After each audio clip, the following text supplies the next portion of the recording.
দেশে বিদেশে নানা তৎপরতা, তারপরেও ৯ বছরে একজন রোহিঙ্গাকেও ফেরত পাঠানো যায়নি মিয়ানমারে। চীনের অর্থনৈতিক করিডোর প্রস্তাবে কিছুটা আলো জাগছে। মূল্যস্ফীতির ঊর্ধ্বগতির মধ্যে নীতি সুধার কমালো বাংলাদেশ ব্যাংক। অর্থনীতিবিদরা বলছেন, বর্তমান প্রেক্ষাপটে এটি দুঃসাহসিক পদক্ষেপ।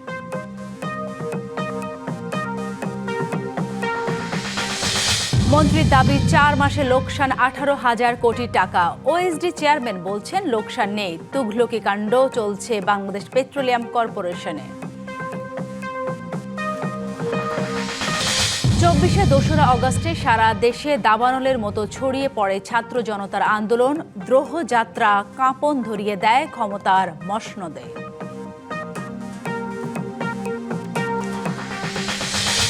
রাশিয়ার মস্কোর একটি রেস্টুরেন্টে বোমা বিস্ফোরণে হামলাকারী সহ নিহত ৩, আহত হয়েছেন অন্তত ২১ জন। ৯ বছরে একজন রোহিঙ্গাকেও ফেরত পাঠানো যায়নি মিয়ানমারে। ২০১৭ সালের অগস্টে বাস্তুচ্যুত হয়ে বাংলাদেশে আশ্রয় নেওয়াদের ফেরাতে নানা উদ্যোগ নেওয়া হলেও আলোর মুখ দেখেনি তার একটিও। এমনকি খোদ জাতিসংঘের মহাসচিব ছুটে এলেও হয়নি কোনো কাজের কাজ। এই অবস্থায় চীনের অর্থনৈতিক করিডোর প্রস্তাবে কিছুটা হলেও আশার আলো দেখছেন বিশেষজ্ঞরা। মিয়ানমারে জাতিগত নিধনের কারণে ২০১৭ সালের আগস্টে রোহিঙ্গাদের ভয়াবহ ঢল নামে বাংলাদেশে। প্রায় একই পরিস্থিতি থাকে পরের বছরও। এরপর ২০২৫ সালে আবারও রোহিঙ্গার অনুপ্রবেশ ঘটে। সব মিলিয়ে কক্সবাজারের ক্যাম্পগুলোতে বসবাস করছে প্রায় ১৭ লাখ রোহিঙ্গা। শুরু থেকেই রোহিঙ্গাদের প্রত্যাবাসন নিয়ে নানা আলোচনা হলেও কোনো কিছুতেই আসেনি ফলাফল। সবশেষ অন্তর্বর্তী সরকারের সময় রোহিঙ্গা প্রত্যাবাসনের বিষয়ে আবারও তোড়জোড় শুরু হয়। একাধিক আন্তর্জাতিক সম্মেলন, এমনকি জাতিসংঘের মহাসচিবের রোহিঙ্গা ক্যাম্প পরিদর্শনেও মেলেনি কোনো ফল। বিশেষজ্ঞরা বলছেন, রাখাইনের পরিস্থিতি নিরাপদ না হলে রোহিঙ্গা প্রত্যাবাসন সম্ভব হবে না। মিয়ানমারের অবস্থার যদি পরিবর্তন না হয়, যেভাবেই চেষ্টা করা হোক, আন্তর্জাতিকভাবে কিন্তু কোনো নিয়ম নেই বা এটা আন্তর্জাতিক আইনের পরিপন্থী যে বলপূর্বক এদেরকে ফেরত পাঠানো হবে, যে কারণে এদেরকে প্রবেশ করার অনুমতিও দিতে হয়েছিল। এবং এটাও বুঝতে হবে যে এখানে যেই পরিমাণ মানুষ আছে এবং এটা ক্রমশ বাড়ছে, তো এত লোককে কিন্তু একবারে কোথাও নিয়ে যাওয়া সম্ভব হবে না। এবং সেটারও একটা মাস্টার প্ল্যানের মতো লাগবে যে শর্ট টার্ম ইমিডিয়েটলি কে কোথায় যেতে পারে, কিভাবে যেতে পারে। আন্তর্জাতিক সম্পর্ক বিশ্লেষকদের মতে, জাতিসংঘ কিংবা এক বা দ্বিপক্ষীয় উদ্যোগে সমাধান আসবে না রোহিঙ্গা সমস্যার। এ অবস্থায় চীনের অর্থনৈতিক করিডোরের প্রস্তাব নতুন সম্ভাবনা তৈরি করেছে। বাংলাদেশ, মিয়ানমার এবং চীনের একটা অর্থনৈতিক করিডোর করা, তার মাধ্যমে হয়তো একটা সম্ভাবনা তৈরি হতে পারে। তবে ওই সম্ভাবনাটার জন্য আমাদের গবেষণা দরকার, খুব তাড়াতাড়ি দরকার, যে এটা কীভাবে হতে পারে। কারণ তাদের রাষ্ট্রদূতকে যখন প্রশ্ন করা হয়েছিল, চীনের রাষ্ট্রদূত তিনিও বলেছিলেন যে হ্যাঁ, রোহিঙ্গার সমস্যা এই ইকোনমিক করিডোরের মাধ্যমেও হয়তো সম্ভব। শুধু বাংলাদেশ নয়, আঞ্চলিক নিরাপত্তার জন্য রোহিঙ্গা প্রত্যাবাসনের বিকল্প নেই বলে মত বিশেষজ্ঞদের। মনিরুল সোহাগ, ডিবিসি নিউজ, ঢাকা। কয়েক মাস ধরে মূল্যস্ফীতির ঊর্ধ্বগতির মধ্যে নীতি সুধার কমালো কেন্দ্রীয় ব্যাংক। অর্থনীতির সূত্র বলছে, এতে কমবে ঋণের সুধার, বাড়বে বেসরকারি খাতে ঋণ প্রবাহ। অর্থনীতিবিদরা বলছেন, বর্তমান প্রেক্ষাপটে এটি দুঃসাহসিক পদক্ষেপ। মূল্যস্ফীতির লাগাম টানতে সরবরাহ ব্যবস্থার কঠোরতা আরোপ করতে না পারলে কঠিন চ্যালেঞ্জের মুখে পড়তে পারে অর্থনীতি। বাংলাদেশ পরিসংখ্যান ব্যুরোর তথ্য বলছে, চলতি বছরের প্রথম ৬ মাসের মধ্যে ৪ মাসই মূল্যস্ফীতি ৯% ওপরে অবস্থান করছে, অর্থাৎ জিনিসপত্রের দাম বাড়ছে উচ্চ হারে। তবে প্রতিষ্ঠানটির অপর এক পরিসংখ্যান বলছে, দিন দিন প্রবৃদ্ধি ও কর্মসংস্থানের গতি অনেকটা মন্থর হয়ে পড়েছে। এমন পরিস্থিতিতে জিডিপি প্রবৃদ্ধির গতি বাড়ানোকেই অধিক গুরুত্ব দিচ্ছে কেন্দ্রীয় ব্যাংক। এর মাধ্যমে সরকারের কর্মসংস্থান বৃদ্ধির লক্ষ্যও অর্জন করতে চায় নিয়ন্ত্রক সংস্থাটি। গেল বৃহস্পতিবার নীতি সুদহার 10% থেকে কমিয়ে 9.5% নির্ধারণ করে বাংলাদেশ ব্যাংক। এর আগে উচ্চ মূল্যস্ফীতি ঠেকাতে দীর্ঘ সময় ধরে কঠোর মুদ্রানীতি পরিচালনা করে আসছিল কেন্দ্রীয় ব্যাংক। এতে বেসরকারি খাতে ঋণ প্রবাহ তলানিতে নামে, কমে যায় প্রবৃদ্ধি ও কর্মসংস্থান। বর্তমান অর্থনৈতিক বাস্তবতায় নীতি সুদহার কমানোর সিদ্ধান্তকে সময় উপযোগী বলছেন ব্যবসায়ী নেতারা। অত্যন্ত ভালো একটা কাজ করলো সেন্ট্রাল ব্যাংক, কারণ ইন্টারেস্ট রেট কমিয়ে আনলে আমাদের প্রাইভেট সেক্টরের ওপরে এবং বিশেষ করে যেই ভয়াবহ একটা চাপ সৃষ্টি হয়েছিল সেটা কিছুটা হলেও কমে আসবে। জিডিপি গ্রোথ রেট সেটা হয়তো বা কিছুটা বাড়বে। সেকেন্ড জিনিস হচ্ছে যে ইনভেস্টমেন্ট বাড়বে কিছুটা হলেও, এবং এই দুটো নেট এফেক্ট হচ্ছে আপনার এমপ্লয়মেন্ট কিছুটা হলেও বাড়বে। অর্থনীতিবিদরা মনে করেন কেন্দ্রীয় ব্যাংকের এমন সিদ্ধান্ত ইতিবাচক, তবে মূল্যস্ফীতির ঊর্ধ্বগতির মধ্যেই এমন পদক্ষেপে চ্যালেঞ্জও রয়েছে। হওয়া দরকার ছিল এখন বাড়ানো, সেটা না বাড়ায় তারা কমাইছে, এটা একটা দুঃসাহসিক কাজ করছে। আমি এটাকে অ্যাপ্রিসিয়েট করি এই কারণে, এই দীর্ঘদিন এইভাবে যদি আপনি নীতি সুদের এইভাবে বাড়ায় রাখেন তাহলে অর্থনীতি আবার ভিন্নভাবে সমস্যা হতে পারে। মূল্যস্ফীতি কমানোর জন্য সুদের হার বাড়ানো একটা মেকানিজম, নট অনলি মেকানিজম। সেই ক্ষেত্রে আপনি পণ্য প্রোডাকশন সাপ্লাই বাড়ান, আপনি সেখানে সাবসিডি দেন, আপনি এই যে মার্কেটিং চ্যানেলটাকে ঠিক করেন। তবে নীতি সুদহার কমানোর সিদ্ধান্ত জীবনযাত্রায় নেতিবাচক প্রভাব ফেলতে পারে বলেও মনে করেন কেউ কেউ। রেদওয়ানুল হক, ডিবিসি নিউজ, ঢাকা। মন্ত্রীর দাবি লোকসানে আছে বিপিসি, কিন্তু সদ্য ওএসডি হওয়া চেয়ারম্যানের দাবি কোনো লোকসান নেই। সম্প্রতি জাতীয় সংসদে আমদানি করা জ্বালানি তেলের এলসি পেমেন্টের বরাতে বিদ্যুৎ, জ্বালানি ও খনিজ সম্পদ মন্ত্রী বলেন, গেল 4 মাসে বাংলাদেশ পেট্রোলিয়াম কর্পোরেশনের লোকসান হয়েছে 18,000 কোটি টাকার বেশি। চেয়ারম্যান ও মন্ত্রীর তথ্যের এমন বৈপরীত্যে তৈরি হয়েছে ধোঁয়াশা। আসলে কি লোকসানে বিপিসি? হুরমুজ প্রণালী দিয়ে তেলবাহী জাহাজ চলাচল ব্যাহত হওয়ায় এর নেতিবাচক প্রভাব পড়েছে দেশের জ্বালানি খাতে। বিশ্ববাজারে তেলের দাম বৃদ্ধি পেলেও দেশের বাজারে তা না বাড়ানোই লোকসানের মুখে বাংলাদেশ পেট্রোলিয়াম কর্পোরেশন। যুদ্ধ পরিস্থিতিতে চড়া দামে তেল কিনে দেশে কম দামে বিক্রি করায় গত 4 মাসেই প্রতিষ্ঠানটির লোকসান ছাড়িয়েছে 18,699 কোটি টাকা।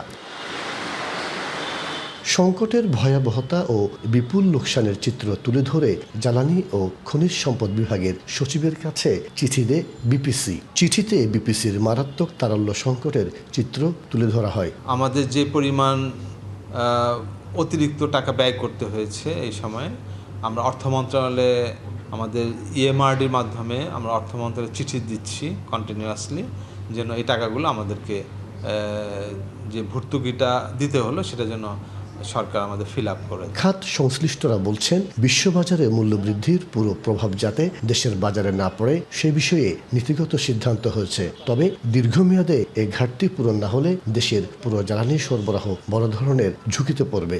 সরকার কিন্তু স্টোরেজ ক্যাপাসিটি বাড়ানোর জন্য উদ্যোগ নিয়েছে, বিভিন্ন কোম্পানিগুলোকে নির্দেশ দিয়েছে।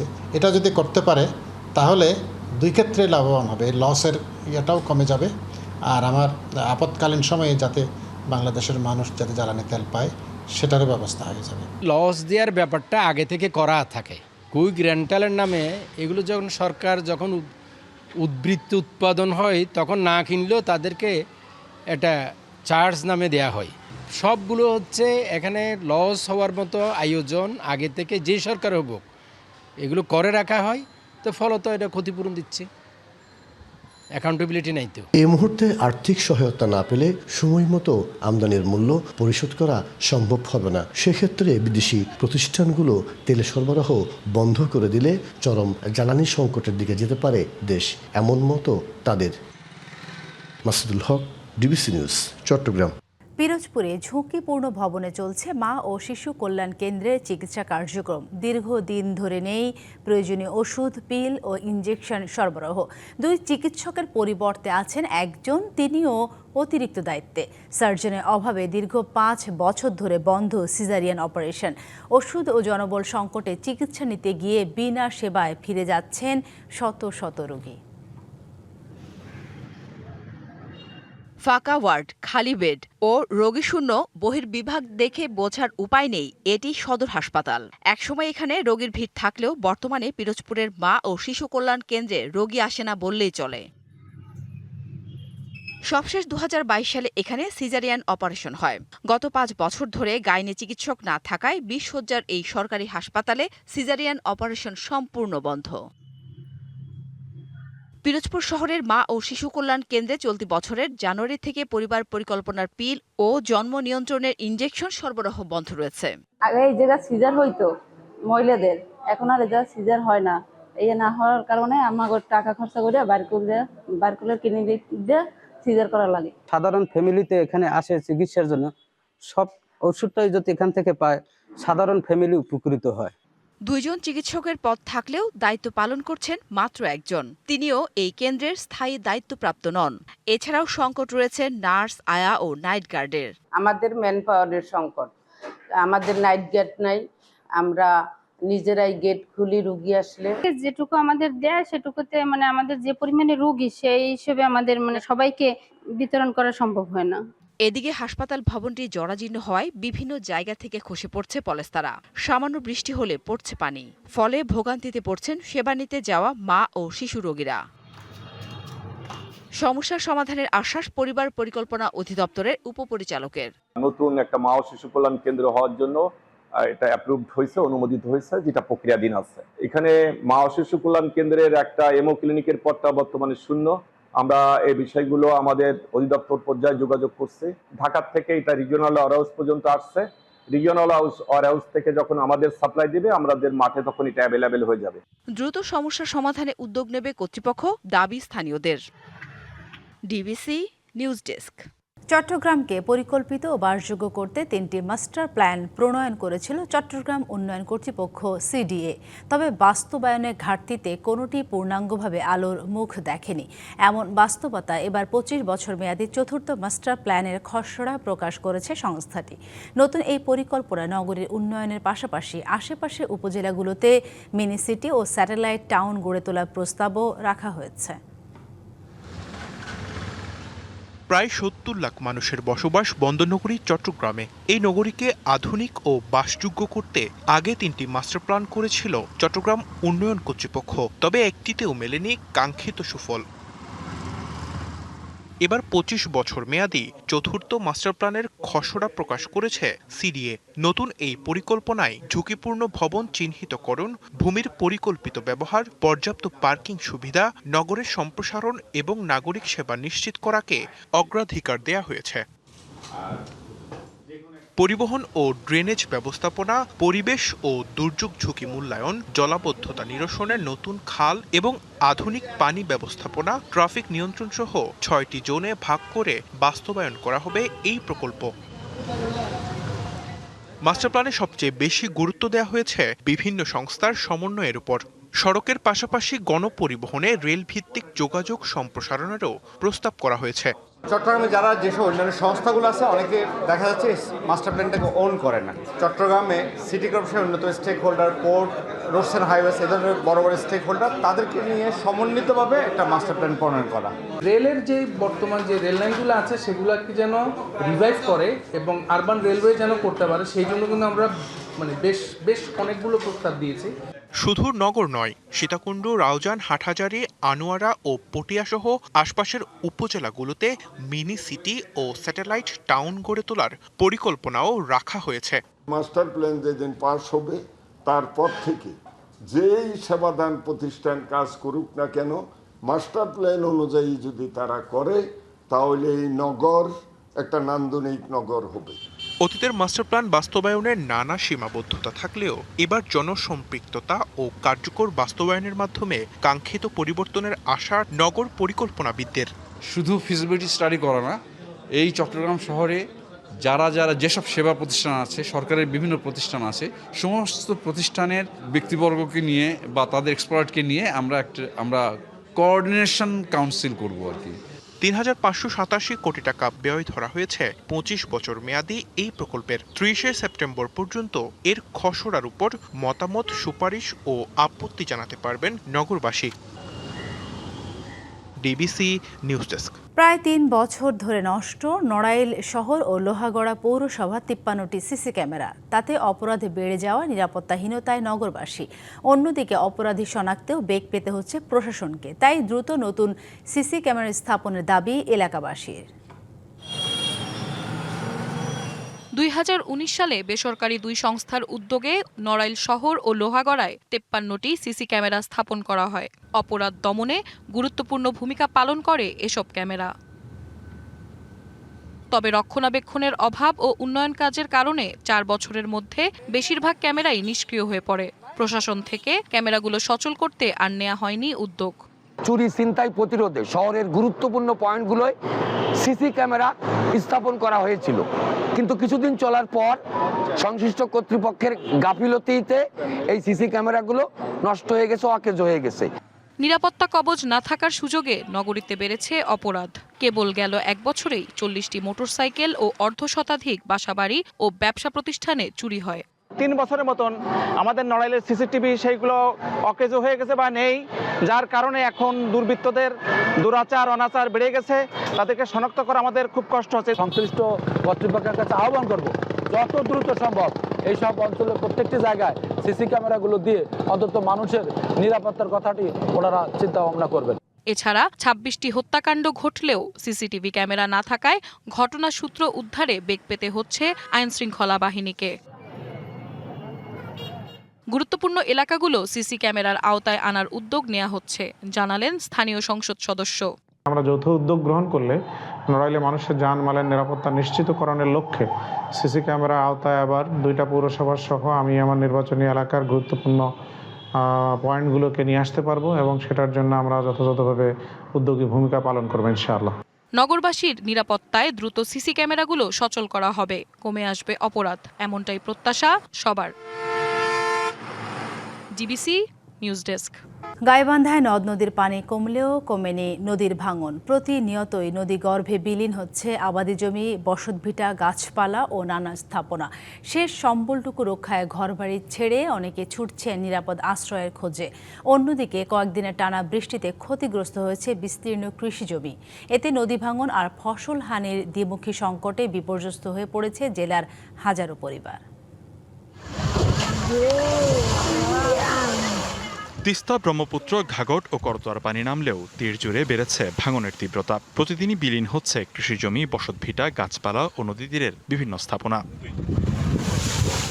সুন্দরগঞ্জ উপজেলার কাপাসিয়া, চণ্ডীপুর ও শখের বাজার, সদর উপজেলার মোল্লারচর ও ফুলছড়ি উপজেলার বালাসীঘাট, দক্ষিণ রসুলপুর জেলার অন্তত 45টি পয়েন্টে ভাঙন অব্যাহত রয়েছে। হুমকির মুখে রয়েছে শিক্ষা প্রতিষ্ঠান, মসজিদ, মাদ্রাসা এবং স্থানীয় বন্যা নিয়ন্ত্রণ বাঁধ। জায়গা জমি নেই, আর কিছু নাই, ওই যে স্কুলে ফিল্ডে দিয়ে দিছি, খালি দেখ চোখের পলকে যাবা নেই। আমরা খামো কি, চলমু কেমন করিয়ে, বাচ্চা খোঁচা মানুষ করবো কেমন করি। এদিকে নদী ভাঙনের পাশাপাশি কয়েকদিনের বৃষ্টির প্রভাব পড়েছে কৃষিতেও। জমির ফসল ক্ষতিগ্রস্ত হয়েছে। আমনের বীজতলা, পাট, তিল, বিভিন্ন ধরনের শাকসবজি ও অন্যান্য আবাদি ফসলের ক্ষতিতে দুশ্চিন্তায় কৃষক। মূলে গেল, আমার হইলো কোষ্টা গেল, পাট শাক গেল, করি খামো ক্যাঙ্কা করি, বাচ্চা কচা বাঁচামো ক্যাঙ্কা করিয়ে। এই বলতেছে যে অবস্থা ফেলাচ্ছি 62,000, 60,000, এরা শুধু মুখে বলে, কাজে করেন। এমন নদী ভাঙ্গা লোক আমরা, রাত হইলে শুতলেই মনে হয় ভাঙ্গন।